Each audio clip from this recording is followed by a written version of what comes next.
আরে রিজিক তো আল্লাহর ফিক্সড করা।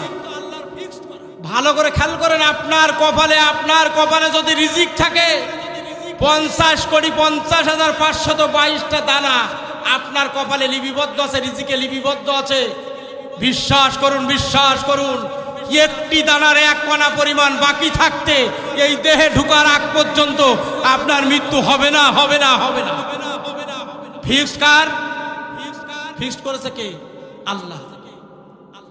এক তিল পরিমাণ আপনার দেহ থেকে বিশ্বাস করেন যদি আপনার কপালে লেখা থাকে 50 লক্ষ টাকা আপনার ইনকামে আসবে, এই 50 লক্ষ টাকা আপনার অ্যাকাউন্টে, ভালো করে খেয়াল করবেন কথাগুলো মা বোনেরা, 50 লক্ষ টাকা আপনার অ্যাকাউন্টে না আসা পর্যন্ত আল্লাহর কসম আপনার মৃত্যু হবে না। আশরাফুল মাখলুকাতের সর্বশ্রেষ্ঠ জীব মানুষ আল্লাহ রাব্বুল আলামিন বানিয়ে দিয়েছেন আপনাকে। এবং যখন আল্লাহ রাব্বুল আলামিন বলেন আমি মানুষ তৈরি করব, বান্দা তৈরি করতে চাই, ফেরেশতারা মাটি নিয়ে আসলো, তৈরি করা শুরু করলেন। আটার যেমন খামির তৈরি করে, মাটির খামির তৈরি করে একটা অবয়ব কাঠামো দিয়ে বানালেন, আল্লাহর সামনে সংক্ষিপ্তভাবে বলি উপস্থাপন করলেন। মালিক যখন দেখলেন বলল না, এটা হলো না, এটা আশরাফুল মাখলুকাতের সর্বশ্রেষ্ঠ জীব, আমি মেনে নিতে পারলাম না।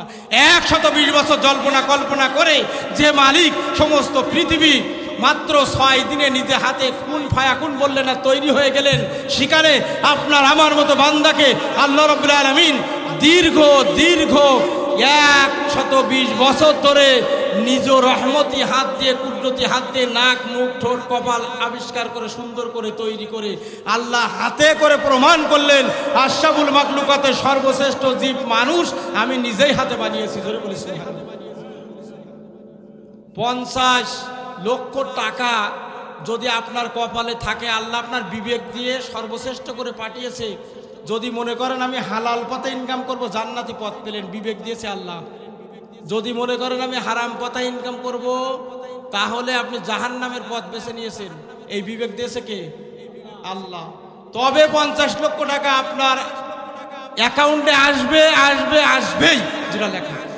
তাহলে কেন আমরা খারাপভাবে টাকা ইনকাম করব? সূরা তালাকের ভিতরে আল্লাহ রাব্বুল আলামিন ঘোষণা করেছেন ওয়াইয়ারযুকু মিন হাইসু লা ইয়াহতাসিব, এমন স্থান হইতে আমি মানুষকে খাদ্য বরাদ্দ করি যে স্থানের কথা পৃথিবীর সমস্ত মানুষ জীবনে কখনো কল্পনাও করতে পারি। তবে হ্যাঁ, বিশ্বাস রাখতে হবে আমি আওলা, আমি মালিক, আমার উপরে।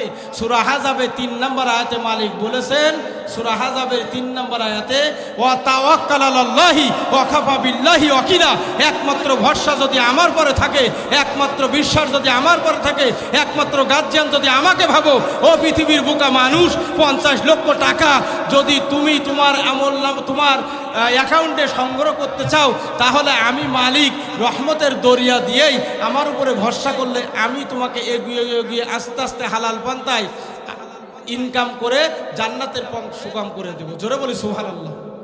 সম্মানিত হাজরিন, certainly, of course, surely, undoubtedly, go ahead, run your activities, play your role.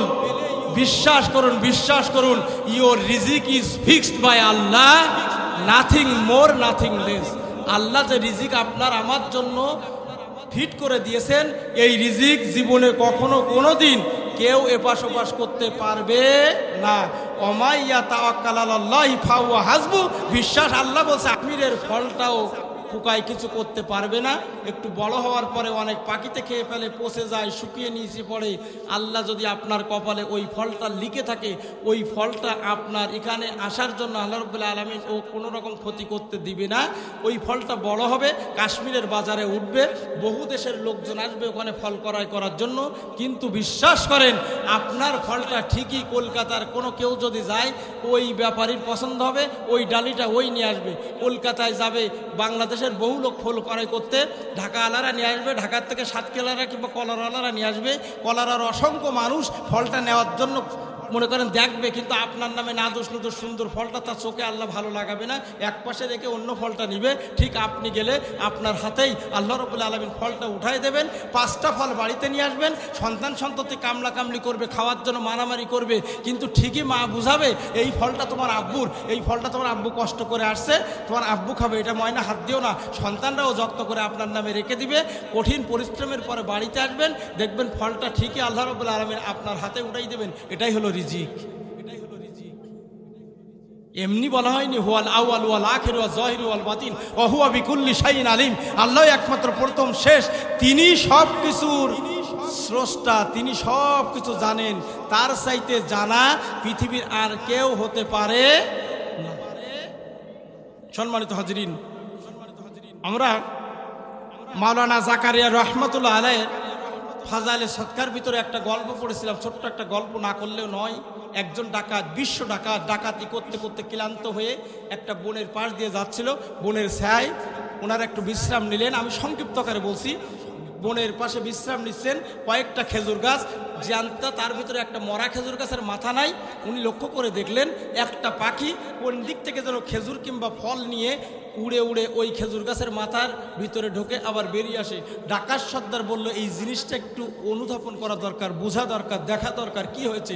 উনি গাছে উঠলেন, উঠে দেখেন একটা অন্ধ সাপ, যে সাপের সবচাইতে ভক্তি, সবচাইতে খাবার হলো পাখি আর পাখির ডিম। সাপ কিন্তু সবচাইতে ভক্তি, জানেন, পাখির বাচ্চা টাচ্চাগুলো ব্যাপকারে খায়। অথচ আল্লাহ রাব্বুল আলামিন সেই অন্ধ সাপ এত কঠিন, যার কাছে কেউ যেতে চায় না, কিন্তু ঠিকই একটা পাখির দ্বারা আল্লাহ রাব্বুল আলামিন ওর রিজিকটা আস্তে আস্তে করে ওইখানে বসে বসেই, যেহেতু অন্ধ সাপ হাঁটতে পারে না, চলতে পারে না, কোন দিকে যাবে, কি খাবে, কি শিকার করবে, আল্লাহ রাব্বুল আলামিন খাওয়াচ্ছেন। উনি নিচে আসলেন, তরবারিটা ভাঙলেন আর বললেন, ও পৃথিবীর বোকা মানুষ, ও ডাকাত দল, শোনো, আমি যে জিনিসটা উপরে দেখে আসলাম, আজ থেকে বুঝতে পারলাম সমস্ত সব কিছুর রিজিকের একমাত্র মালিক হলো আল্লাহ। তাই যদি না হতো একটা অন্ধ সাপকে ওইখানে বসে এই কায়দা করে আল্লাহ রাব্বুল আলামিন তার একটা পাখি দিয়ে খাওয়াতেন না। আর ডাকাতি করব না, ডাকাতি ছেড়ে দিলাম, বাদ দিয়ে দিলাম। জোরে বলুন সুবহানাল্লাহ। সম্মানিত হাজরিন, খুব সুন্দর করে খেয়াল করবেন কিন্তু। ডাকাত সর্দার ওইটা দেখে তওবা করলেন, খাটি দিলে তওবা করলেন যে আমি আর ডাকাতি করব না। উনি বাদ দিয়ে যখনই নিজের মনের থেকে তওবা করলেন, বললেন চলো না একটু 3 দিনের জন্য সবাইকে নিয়ে, বললেন 3 দিনের জন্য আমরা একটু বের হই হজের উদ্দেশ্যে। জোরে বলুন সুবহানাল্লাহ। অনেক কাহিনী, আমি ওদিকে যাচ্ছি না, শর্টকাটভাবে বলছি। উনি হজের জন্য রওনা হলেন। অতিমধ্যে এক বৃদ্ধা নারী, তার একটা ছোট্ট কুঠির দেখা যায়, ওই সাইডে আসছে। হঠাৎ করে কার জন্য পানি পিপাসা কিংবা কোনো প্রয়োজন হলো, কিংবা এই প্রয়োজনের জন্য বাড়িতে গেলেন। যাওয়ার পরে বলছে, তোমরা কারা বাবা?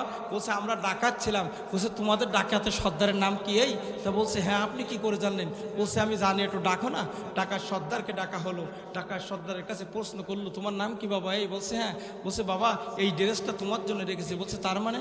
বলছে, আমার একটা মুত্তাকি সলেহীন ইমানদার ছেলে মারা গিয়েছেন, এই ড্রেসটা রেখেছি কয়েকদিন, কিন্তু আমি 3বার স্বপ্ন দেখলাম যে অমুক দলের অমুক জায়গা থেকে এক কাফেলা আসবে, এই কাফেলা হবে ওই সর্দারের নামেই, ওই ডাকাত সর্দারকে এই ড্রেসটা উপহার দিব। জোরে বলুন সুবহানাল্লাহ। ড্রেসটা উপহার দিলেন। দেওয়ার পরে ডাকাত সর্দার চোখ থেকে টপ টপ টপ টপ করে পানি পড়লেন আর বললেন যে পৃথিবীতে আল্লাহ রাব্বুল আলামিন সবার খাদ্য যোগান দেন, খাদ্যের জন্য কেন এত উতলা আমরা হই? পৃথিবীর জমিনের মানুষ বোকা আমরা বলেই খাদ্যের জন্য কিন্তু যাবতীয় অপকর্ম করতে থাকি। বলেন ঠিক কিনা?